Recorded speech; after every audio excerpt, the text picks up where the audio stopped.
Terima kasih Tuhan, karena pada siang hari ini kami boleh berada di tempat ini bukan suatu kebetulan. Kami datang karena kami mau, bukan karena kami harus.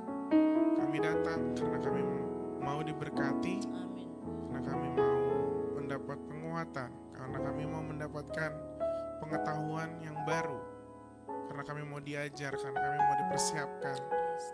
Terima kasih Tuhan, biarlah Engkau yang berkata-kata melalui hamba-Mu yang berasal dari hati-Mu saja Tuhan yang keluar.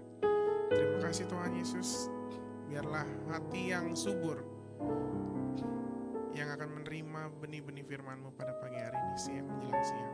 Terima kasih Tuhan, katakan sama-sama, amin. Tentang attitude determines results. Sikap menentukan hasil. Minggu lalu Pastor Dika menyampaikan tentang sikap. Ada yang ingat tentang apa khotbahnya? Bagus banget ya, dia bikin slides. Membuat apa?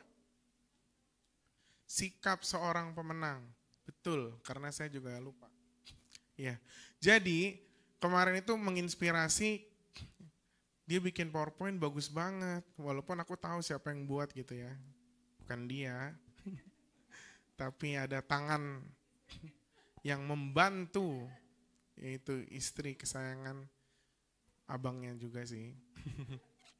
Bukan hanya dia. Nah, sikap menentukan hasil. Kita mau baca sama-sama firman ini lewat perikop Filipi 4, ayat 10 sampai 14.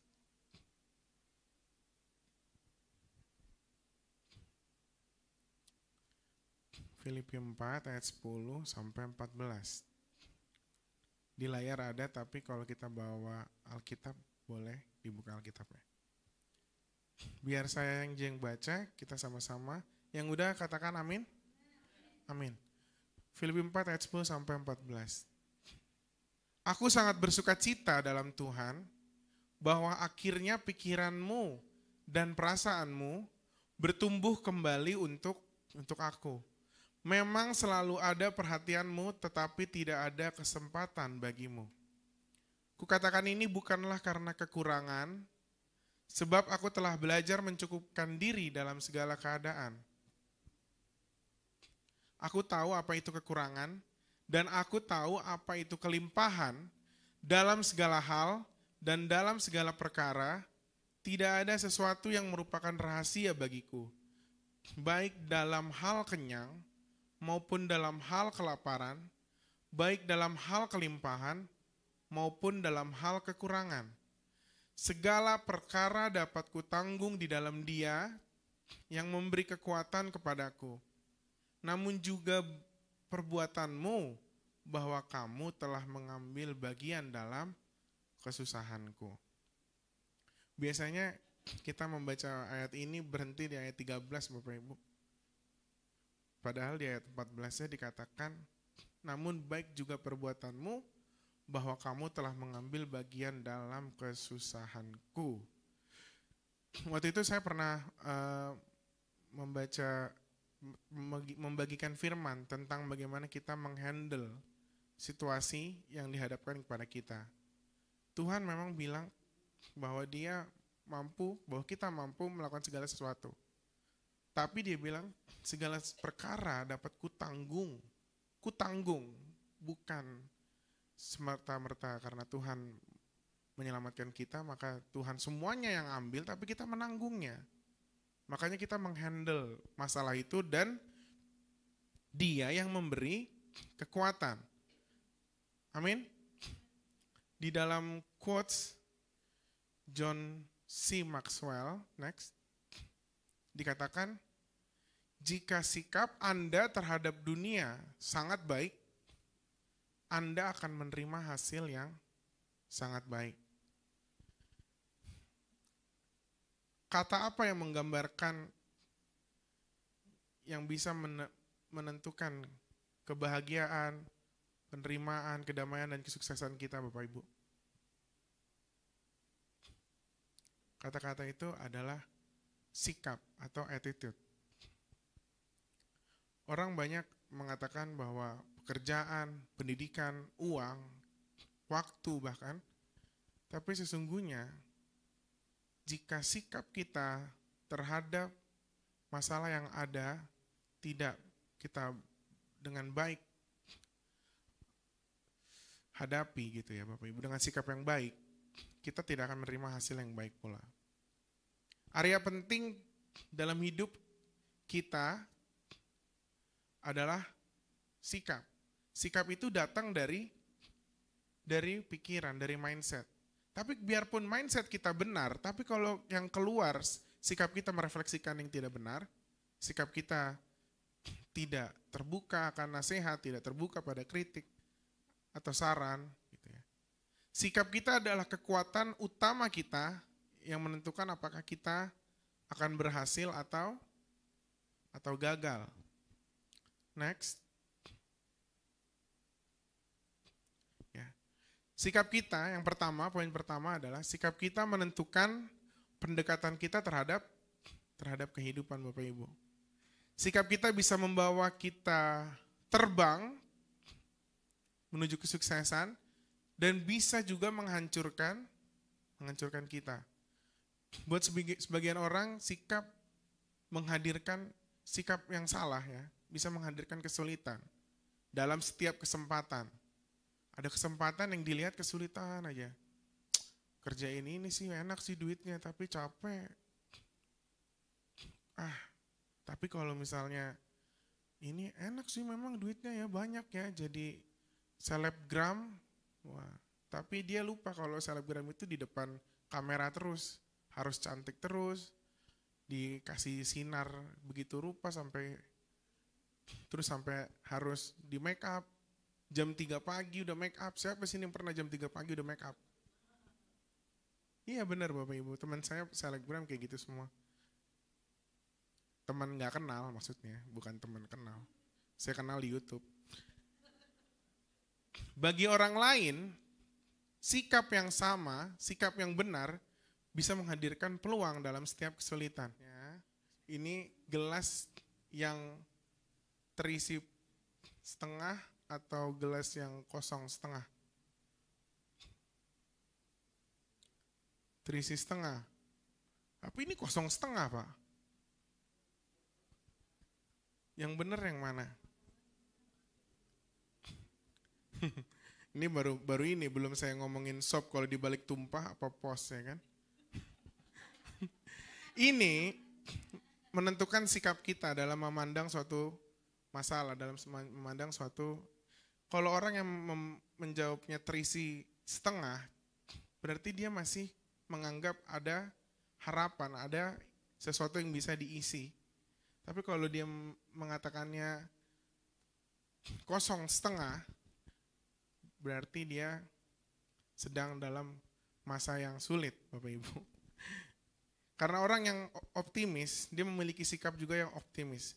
Jadi walaupun kita di dalam pikiran kita optimis, tapi kalau sikap kita nggak sesuai dengan apa yang ada dalam pikiran kita, sia-sia Bapak Ibu. Next. Ya, ini seperti pesawat Bapak Ibu. Sikap kita merefleksikan mindset kita.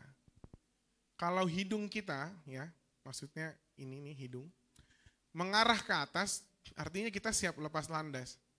Tidak ada pesawat yang mau lepas landas, hidungnya ke bawah. Ya benar ya Bapak Ibu. Biarpun kita belum pernah naik pesawat pasti tahu ya. Mana ada pesawat yang mau berangkat, gue berangkat dulu ya, tapi pesawatnya ke bawah gitu. Gini-gini, naiknya gini, gak mungkin. Jadi kalau sikap kita arahkan ke atas, kepada Tuhan, ya. Kalau sikap kita arahkan bahwa kita berharap nih, Tuhan ya akan bikin kita maju, maka kita akan maju, maka kita akan terbang. Tapi kalau kita udah ngelihat ke bawah, kayaknya nggak bisa nih, nggak bisa. Ya kita nggak bakalan berangkat Bapak Ibu. Amin. Next. Tentang seorang kakek yang lagi dikerjain sama cucunya. Ya. Dia lagi tidur, terus cucunya ini ngasih kayak keju, namanya keju Limburger. Coba nanti kalau pernah Bapak Ibu beli atau coba, itu memang dia baunya nyengat gitu ya. Tapi enak, cuman baunya nyengat, ditaruh di kumisnya. Ya, dia bangun, tiba-tiba dia teriak gini, "Ini ruangan bau banget ya," katanya, kata kakek ini. Ya udah, terus dia pindah lah. "Aduh, gue nggak kuat deh. Ini ruangan bau banget. Lu habis masak ya?" katanya ke anaknya mungkin kan. Sementara cucunya udah ketawa-ketawa di belakang gitu kan. Dia pindah ke halaman, dia pindah ke ruangan yang lain dulu. Dia pindah ke ruangan yang lain, dia mau nonton TV gitu kan. "Ini ruangan bau banget ya." Kemudian dia pindah lagi ke luar. Luar nggak mungkin bau dong, kecuali tinggalnya di dekat ya tempat sampah misalnya. "Kok masih bau ya? Dunia ini bau nih," katanya. Apakah benar dunianya bau? Atau kadang-kadang kita membiarkan sesuatu yang tidak baik. Keju Limburger ini bisa diartikan seperti habits. Habits yang nggak baik, kebiasaan yang nggak baik, itu mempengaruhi sikap kita dalam melihat dunia. Makanya kalau kita tidak membersihkan kebiasaan-kebiasaan yang buruk, maka sikap kita pun akan ikut buruk. Dunia ini kita bilang bau, dunia ini kita bilang jahat, dunia ini kita bilang korup, tapi kita sendiri nggak berusaha untuk memperbaiki kebiasaan kita, dan itu akan memperbaiki sikap kita. Amin. Next. Nah ini kayak gini contohnya. Ketika kita membawa keju Limburger itu di dalam sikap kita, seluruh dunia, orang kiri kanan kita tuh kayak, "Apa sih lu? Ngeliatin gua aja." Gitu. Kayaknya semuanya tuh pengen ngajak berantem gitu. Lagi di jalan cuma disalip sama motor aja udah langsung, "Tunggu lo ya, kalau dapet." Padahal lagi mau ke arah kerja misalnya. Maksudnya sikap kita tuh akan sulit kalau misalnya kita tidak membuang keju Limburgernya, keju yang bau itu. Amin. Next. Kita baca sama-sama ya. 1, 2, 3.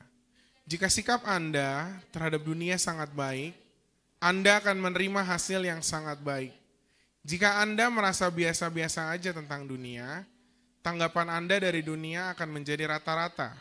Bila kita merasa buruk tentang dunia kita, dan kita hanya memiliki umpan balik negatif dari kehidupan. Aduh, salah. Next.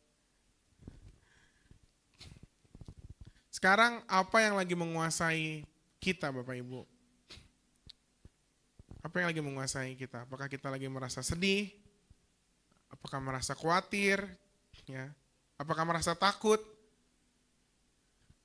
Merasa buruk tentang dunia kita, kita hanya akan mendapatkan semua yang negatif dari kehidupan ini.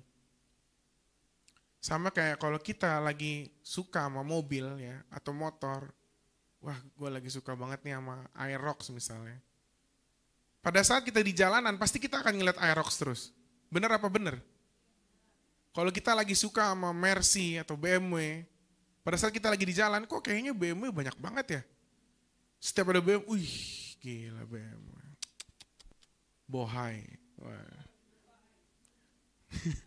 Buat anak mobil, BMW itu lebih seksi daripada lawan jenis Bapak Ibu. Percayalah. Lihat di sekitar kita. Analisa percakapan orang-orang yang menjalani kehidupannya dengan tidak bahagia atau enggak merasa terpenuhi. Ya.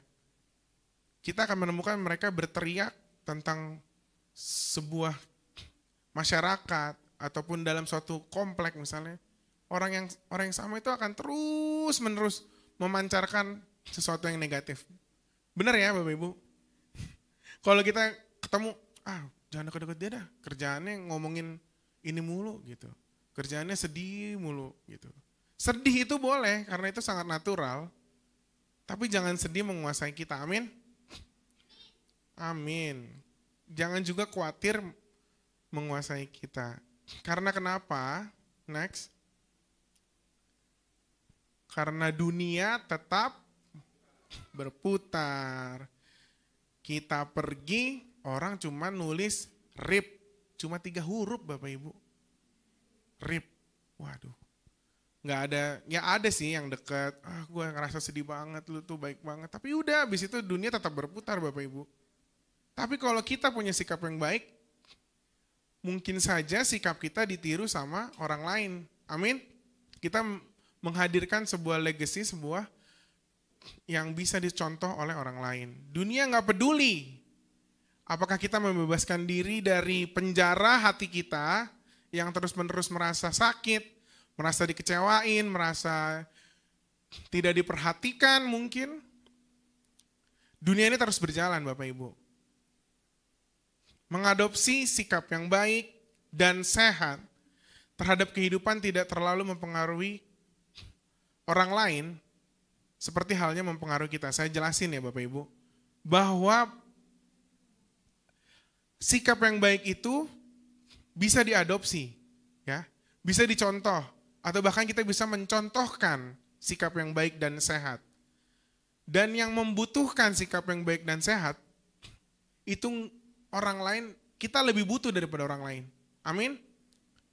Ya, jadi kalau kita harus berusaha supaya kita bisa mencontoh. Kalau memang kita ibaratnya nggak diajarin selama ini tentang sikap yang baik, ya kita contoh orang lain, gitu.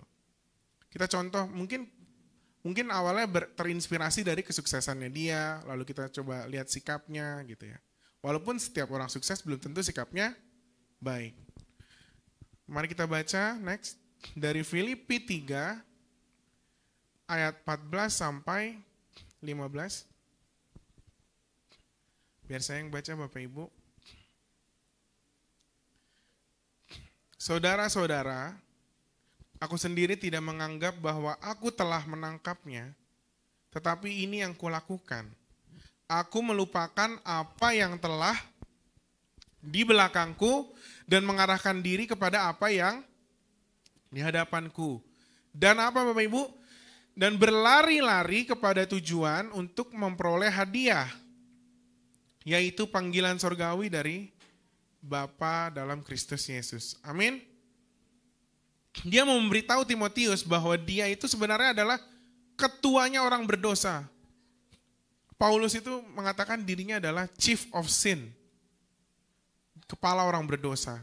Tapi setelah pertobatannya, ya, dia memiliki keinginan yang baru, ya, keinginan untuk mengenal Kristus secara lebih baik, Bapak Ibu. Bagaimana dia memenuhi keinginan itu? Dia nggak nunggu orang lain bantu. Halo, ya gue mau baik dah, tapi lu juga harus baik dong. Bukan Bapak Ibu, tapi harus ada keinginan dari dalam supaya, dan juga keinginan dari dalam, dan juga dia tidak mau melihat ke belakang. Nanti jadi tiang garam Bapak Ibu kalau lihat ke belakang. Mengeluh tentang masa lalunya yang mengerikan. Paulus mengatakan dia berlari-lari. Karena untuk memiliki sikap yang baik itu harus diusahakan Bapak Ibu. Sama memiliki wanita yang baik harus diusahakan, atau pasangan yang baik. Harus seperti berlari-lari. Kalau cuman sekali SMS gitu ya, nggak dibales, terus ya udah nggak bakalan dapat Bapak Ibu. Amin. Pengalaman nggak juga, nggak pengalaman juga. Fokus pada tujuan utamanya. Makanya dia bisa katakan, aku sendiri tidak menganggap bahwa aku telah menangkapnya. Ya, dia bilang, bahkan seorang Paulus Bapak Ibu, pada saat dia berubah hatinya oleh Tuhan, dia mengatakan, nggak langsung gue dapat, nggak langsung saya peroleh, aku harus lari ngejar, gitu. Amin. Sesuatu yang baik itu harus dikejar, termasuk sikap yang baik. Next.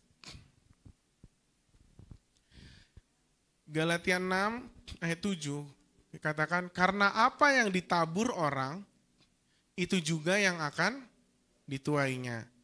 Kita secara individu bertanggung jawab atas pandangan hidup kita Bapak Ibu. Segala tindakan, sikap dalam kehidupan kita terhadap kehidupan membantu menentukan apa yang terjadi pada kita. Ya. Kalau kita bersikap tidak baik, maka apa yang akan didapatkan? Tidak baik, bahkan lebih tidak baik. Apa yang kita tabur, itu yang akan kita tuai. Next. Berapa banyak Bapak Ibu kehilangan pekerjaan, kelewat promosi, jumlah penjualan yang tidak tercapai, atau pernikahan yang hancur karena sikap yang buruk, atau pertemanan yang berakhir karena sikap yang buruk. Padahal mungkin masalahnya hanya kecil. Tapi karena kita menyikapinya dengan buruk, maka hancur. Next. Sikap buruk itu selalu akan merugikan kita. Tidak akan pernah menguntungkan kita. Tuhan cukup untuk memberi keinginan untuk berubah, tetapi pilihan untuk bertindak atas keinginan itu adalah milik kita, Bapak Ibu. Ya, Tuhan akan selalu memberikan encouragement atau keinginan, sebuah dorongan untuk memiliki keinginan untuk berubah. Itu tiap hari Tuhan akan kasih ke kita. Untuk orang-orang yang sudah dibaptis dan memiliki Roh Kudus tentunya. Tetap hampir setiap hari kita menyaksikan banyak pekerjaan, ya. Kita kalau di pekerjaan nih suka tapi benci gitu ya. Benci tapi rindu. Suka duitnya tapi nggak suka bosnya misalnya. Atau pernikahan yang ya gue selama dia masih ngasih duit lah, ya udah nggak apa-apa dah gitu kan. Nggak juga Bapak Ibu. Kalau kita udah mengatakan seperti itu, artinya kita hanya menggantungkan pada orang lain. Pada saat kita nggak memiliki sikap, ya udah gue biarpun dia kayak gitu, gue tetap akan baik. Karena Tuhan. Nah itu kita menggantungkan sikap kita pada sesuatu yang lebih abadi, yang tetap, yaitu Tuhan Yesus. Amin. Tapi jangan kita kasih ke pasangan kita, pokoknya selama dia. Kalau dia udah gak punya duit terus gimana? Kan tetap harus bersama-sama, amin.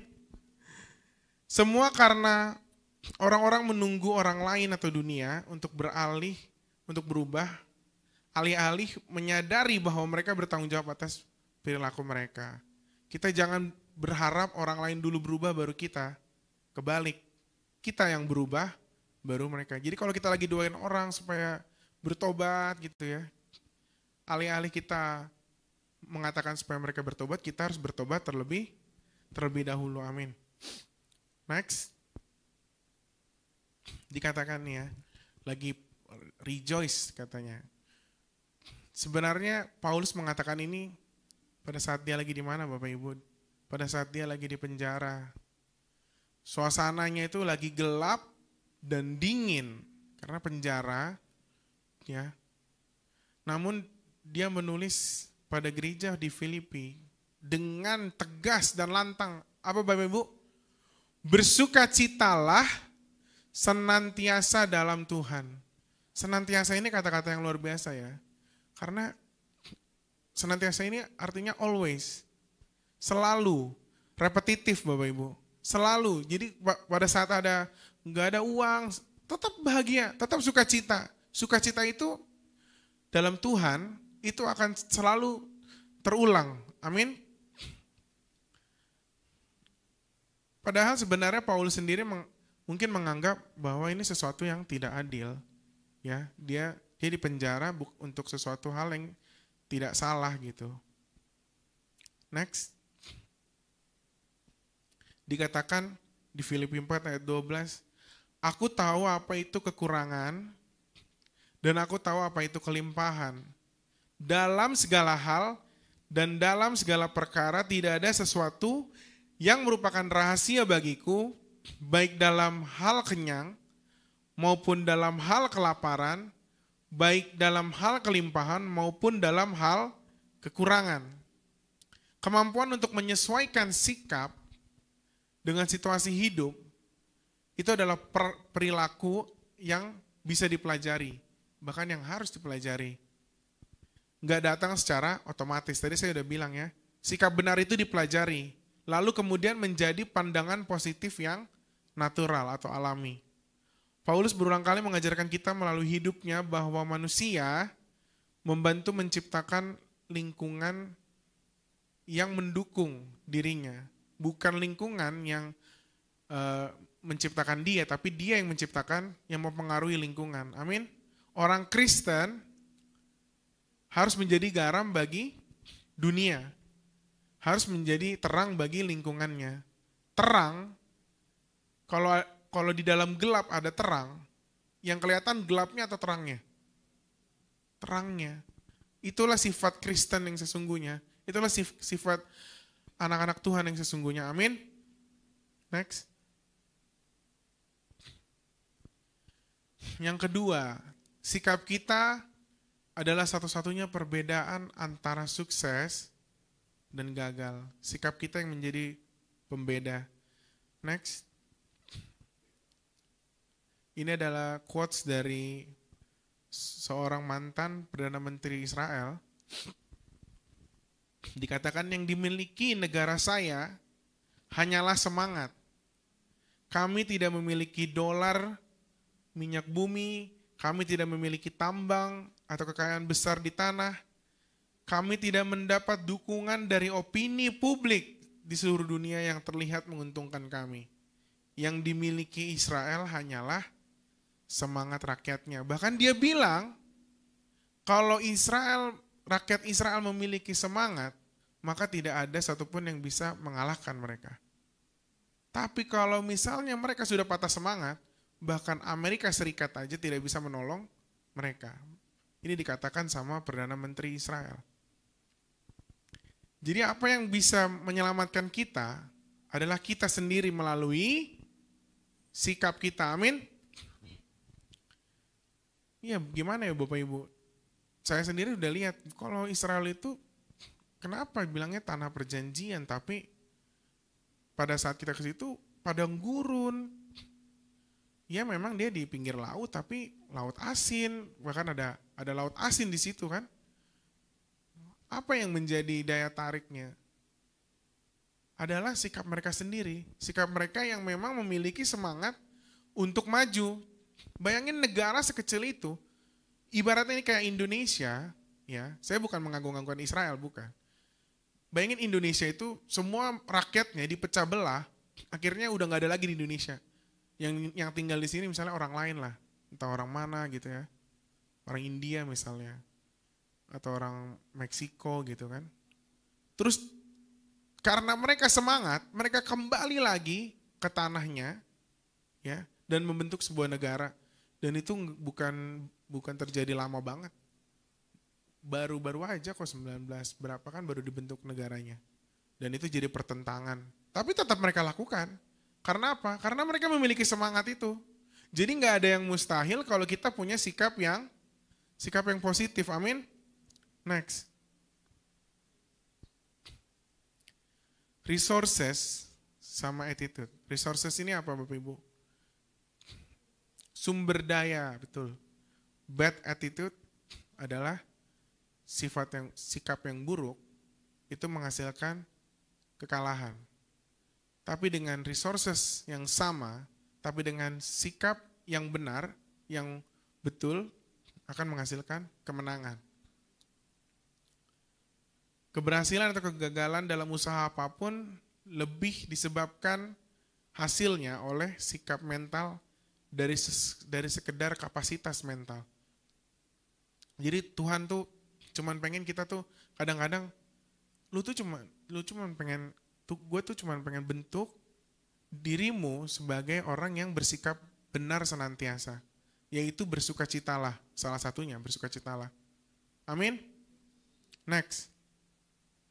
Kita akan melihat perjalanan seorang Daud, ya. Kita akan mempelajari sikap seorang Daud di mana dia fokus hanya pada masalah yang ada di depannya. Dia nggak fokus pada gangguan yang di samping kiri kanannya. Mari kita baca di ayat 26, 28, 29, 30. Nanti kalau mau baca sendiri di rumah boleh dari ayat 12 sampai 39. Lalu berkatalah Daud kepada orang-orang yang berdiri di dekatnya, Apakah yang akan dilakukan kepada orang yang mengalahkan orang Filistin itu dan yang menghindarkan cemooh dari Israel? Siapakah orang Filistin yang tak bersunat ini sampai ia berani mencemoohkan barisan daripada Allah yang hidup? Ketika Eliab, kakaknya yang tertua, mendengar perkataan Daud kepada orang-orang itu, bangkitlah amarah Eliab kepada Daud sambil berkata, "Mengapa engkau datang? Dan pada siapakah kau tinggalkan kambing domba yang 2-3 ekor itu di padang gurun? Aku kenal sifat pemberanimu dan kejahatan hatimu. Engkau datang kemari dengan maksud melihat pertempuran." Tetapi jawab Daud, "Apa yang telah kuperbuat? Hanya bertanya saja." Lalu berpalinglah ia daripadanya kepada orang lain dan menanyakan yang sama, dan rakyat memberi jawab kepadanya seperti tadi. Lihat bagaimana seorang Daud bersikap. Kakaknya marah mungkin sambil ngejek, ya, karena dia katakan, "Kenapa kau tinggalkan kambing domba yang 2-3 ekor itu?" Di depan banyak orang, Bapak Ibu, dia gak cuma bisik-bisik itu. Lu ngapain ninggalin kerjaan lu yang gak seberapa itu aja gak bisa lu kerjain. Seperti itu kira-kira bunyinya kalau pada saat sekarang. Tapi dia gak bilang, "Lu urusin aja deh urusan lu, orang gue cuman ini." Enggak, dia cuman bilang, "Apakah aku salah? Aku cuman bertanya," dia bilang. Dan dia tidak mengindahkan lagi, karena gini, kadang-kadang iblis itu pengen kita menumpahkan sikap kita, menumpahkan amarah kita kepada sesuatu yang salah target gitu. Kalau misalnya Daud nyaut-nyaut kakaknya, apakah dia akan turun? Apakah orang lain akan menyampaikan, ini ada orang yang nanya-nanya terus nih kepada Saul. Karena kalau Bapak Ibu baca, orang lain yang menyampaikan bahwa Daud mengatakan hal tersebut. Bahwa dia berani menantang Goliat. Apakah Goliat akan melawan Daud pada saat itu kalau dia fokus pada Eliab? Belum tentu, Bapak Ibu. Seberapa sering kita kayak gitu dalam kehidupan ini? Seberapa sering kita marah, melampiaskan emosi, melampiaskan resources kita pada hal yang salah. Mungkin memang orang lain menyerang kita, tapi kita nggak harus balas. Amin. Sikap kita yang benar akan menuntun kita, kebiasaan kita yang benar akan menuntun kita bersikap supaya kita tidak nyaut-nyautin yang nggak perlu. Amin. Kita fokus aja sama masalah yang ada di hadapan kita. Next, nomor 3. Sikap kita di awal pekerjaan akan mempengaruhi hasil akhir. Our attitude at the beginning of a task will affect its outcome more than anything else. Iya benar Bapak Ibu, kalau kita punya sikap di awal, kita udah salah, maka itu akan mempengaruhi apa yang akan menjadi hasilnya. Kita lihat ya contohnya, next.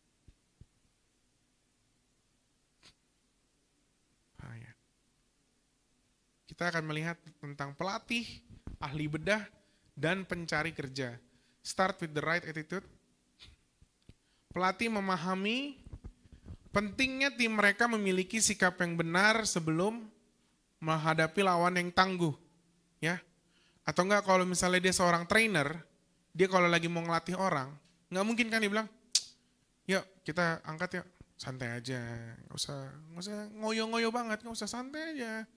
Kira-kira jadi nggak tuh ototnya? Ya nggak bakal jadi Bapak Ibu, kayak saya gitu kan. Santai aja gitu. Nggak bakal jadi, mau setahun kita olahraga. Ada orang artis Hollywood itu membentuk otot itu biasanya di bawah 6 bulan. Karena nggak mungkin dong, gimana lu jadi nggak syuting? Bentar bos, masih 3 bulan lagi jadi nih, nggak mungkin kan? Atau setahun lagi jadi. Ya udah dia ditinggal akhirnya, nggak jadi syuting. Memang yang ada di film mereka pada buka baju, badannya bagus itu memang hasilnya instan, enggak Bapak Ibu. Itu hasil yang dikebut dengan sikap yang benar. Dan sikapnya nggak mungkin dia kayak datang di itu charger. Dia datang nggak disiplin, terus kayak kemarin ada pemain bola katanya dia dipulangin gara-gara makan Indomie, Bapak Ibu.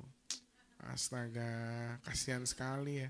Udah dipanggil timnas, terus dipulangin, ya ampun. Semoga dia bisa belajar dan teman-temannya juga bisa belajar dari kesalahan. Ahli bedah ingin melihat pasien mereka siap secara mental sebelum menjalani operasi.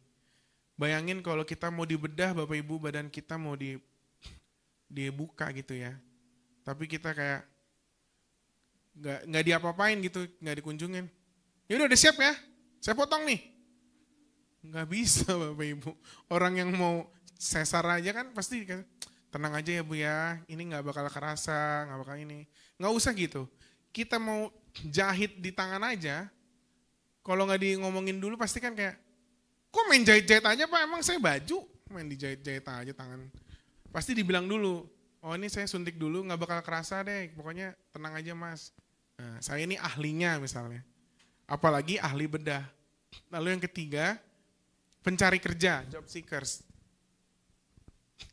Pencari kerja tahu bahwa calon employernya atau majikan mereka mencari lebih dari sekedar skill atau keterampilan ketika mereka melamar kerja. Jadi orang yang di sini siapa yang mau punya anak buah gitu ya, atau asisten yang sikapnya nggak benar? Oh nggak apa-apa deh, yang penting dia mau dibayar murah. Tapi kalau misalnya pun dibayar murah, tapi sikapnya nggak benar, apa nggak bikin makan hati katanya?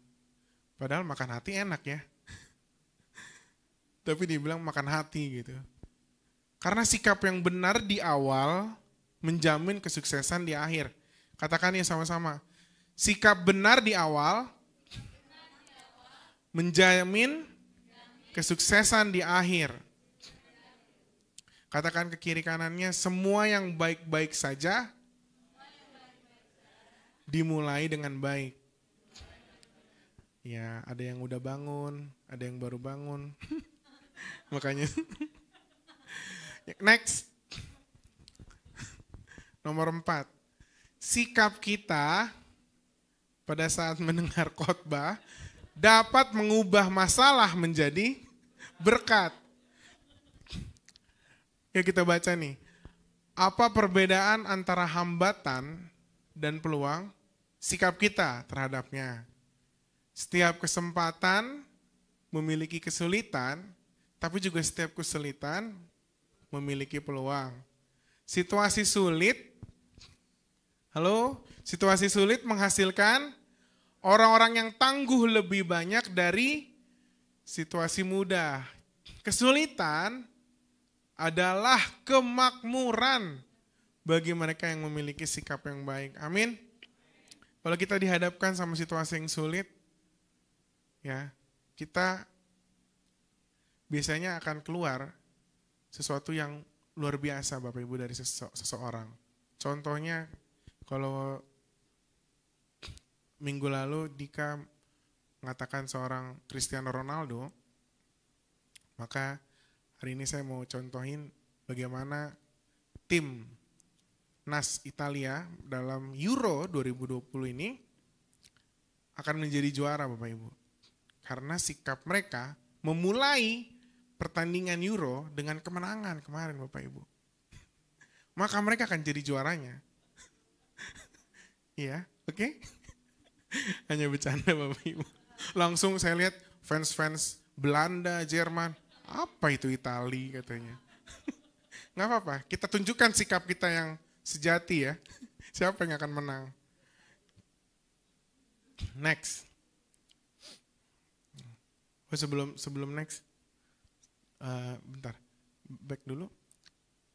Kita lihat bahwa hidup itu seperti layang-layang, ya. Layang-layang itu dia naik tidak dengan angin, tapi dia naik melawan apa?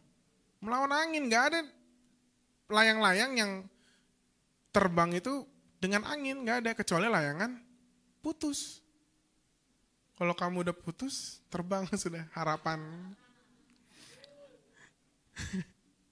Ketika angin kritik yang merugikan berhembus, biarkan bagi Anda hembusan itu menjadi angin bagi layang-layang. Ya, memang kadang-kadang kita harus ikutin gitu ya. Tapi pada suatu saat kita harus naik, maka harus ada yang ditarik. Makanya Tuhan tarik tuh. Kalau kita udah mulai kayak layangan gitu, kena angin. Karena angin itu sifatnya ya nggak tentu gitu. Jangan kita hidup kayak angin yang nggak tentu, di bawah angin. Ya kalau lagi senang, lagi sedih, enggak. Kalau kita mau dapat duit ya kerja.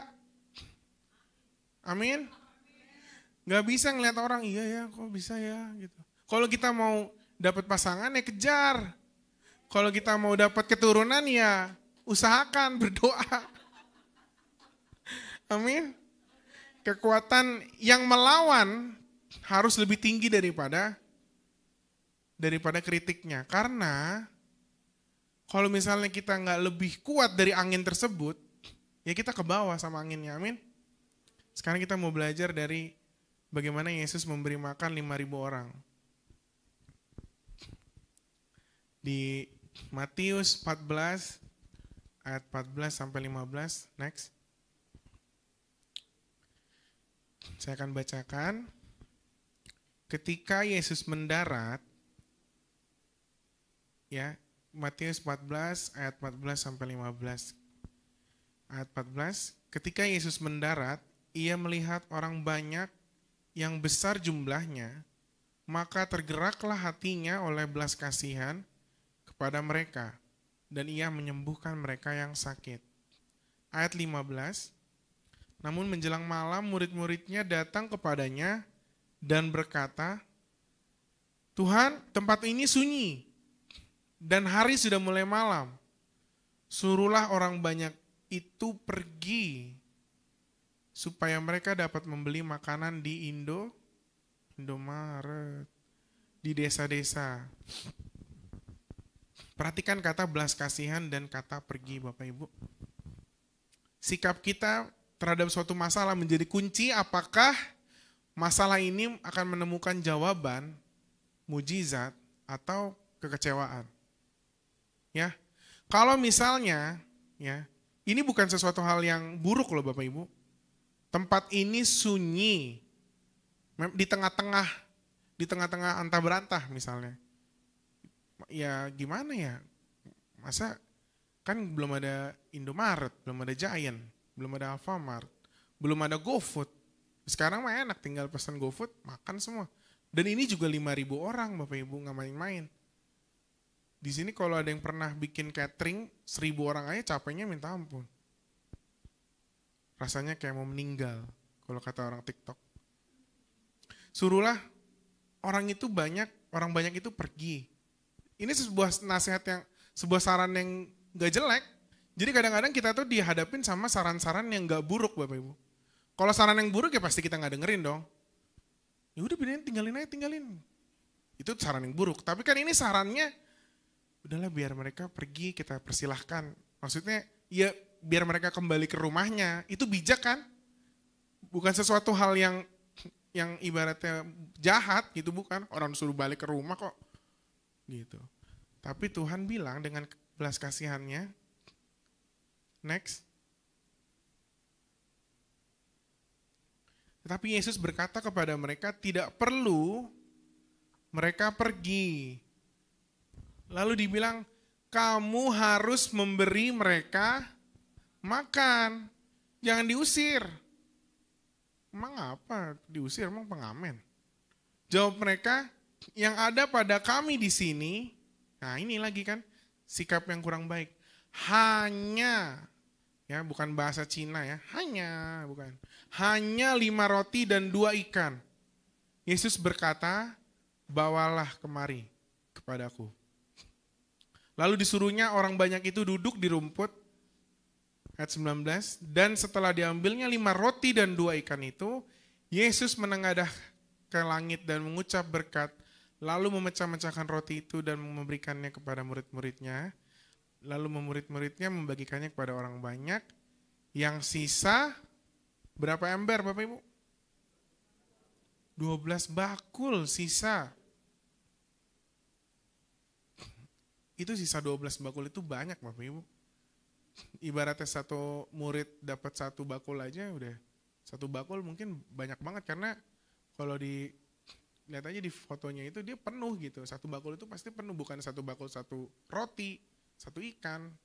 Kalau ibaratnya kalau bisa dihitung ya itu kayak burger ikan lah ya. Kalau di McD. Bayangin aja kemarin McD penuh banget gara-gara BTS. Nah, kira-kira kayak gitulah. Kalau Tuhan lagi memberikan 5.000 orang satu Jakarta ini ya kan. Fansnya, halo fans ARMY, halo. Keren banget ya, gila. Maksudnya bisa dibayangkan di dunia sekarang aja untuk antri makanan kalau secara bersama-sama sulit. Ya wajar kalau ada saran yang terlihat masuk akal untuk yaudah biar mereka pulang deh. Udah. Akhirnya McD pada tutup, nggak bisa memesan online. Saya mau pesan ayam jadi nggak bisa, padahal saya bukan mau pesan BTS Bapak Ibu. Kalau saya mau ke McD saya harus ke rest area yang ada di Karawang, yang ada di Tangerang, baru bisa dapat McD. Next. Ya. Ini ada 4 orang yang mau saya garis bawahi bagaimana Tuhan ketika mau membentuk sikap mereka. Yusuf dibentuk melalui lubang, ya ketika dia didorong, dan penjara bawah tanah yang membuat dia naik tahta. Di situ sikap Yusuf dibentuk. Musa, setelah dia hidup enak-enak di istana, sikapnya harus dibentuk. Karena sikapnya yang sebelumnya adalah sikap yang arogan. Begitu dilihat ada yang enggak, dia baik loh, dia bilang, kok itu disiksa sih orang Israel? Akhirnya dia bunuh. Baik nggak sama orang Israel? Sama orang Israel ya, bukan sama orang Muslim. Baik, tapi tidak benar. Akhirnya dia dibentuk lagi sama Tuhan, menggembalakan domba di padang gurun. Petrus ini orangnya emosional Bapak Ibu. Saya sebenarnya pengen banget bahas tentang Petrus kapan-kapan. Saya suka banget karena dia adalah saya gitu, emosional. Kalau ada yang Tuhan mau ditarik gitu kan, mau dibawa, potong kupingnya. Wah, anak STM banget nih Petrus nih. STM pelayaran ya enggak? Petrus, ternyata kamu anak laut Petrus. Petrus direndahkan dan dihancurkan oleh penyangkalannya akan Kristus. Ketika dia menyangkal, baru dia sadar gitu. Ketika dia udah tidak mengakui Tuhan, dia langsung sadar, oh ya, aku udah salah gitu. Padahal udah dikasih tahu Tuhan, dia akan menyangkal, dia bilang nggak bakal. Ditanya berkali-kali nggak bakal, tapi ternyata setelah 3 kali ditanya dia tetap menyangkal. Dan itu yang kemudian membuat dia akhirnya bisa menjalankan perintah Tuhan, yaitu gembalakanlah domba-dombaku. Lalu kisah tentang Hosea, mungkin nggak banyak yang tahu, bahwa Hosea disuruh untuk mencintai dan merawat istri yang tidak setia hanya karena ketaatannya sama Tuhan. Keren banget ya, bagaimana Tuhan membentuk sikap setiap orang. Banyak banget sebenarnya di Alkitab. Saya mengundang pemain musik untuk maju ke depan. Mari kita berdiri.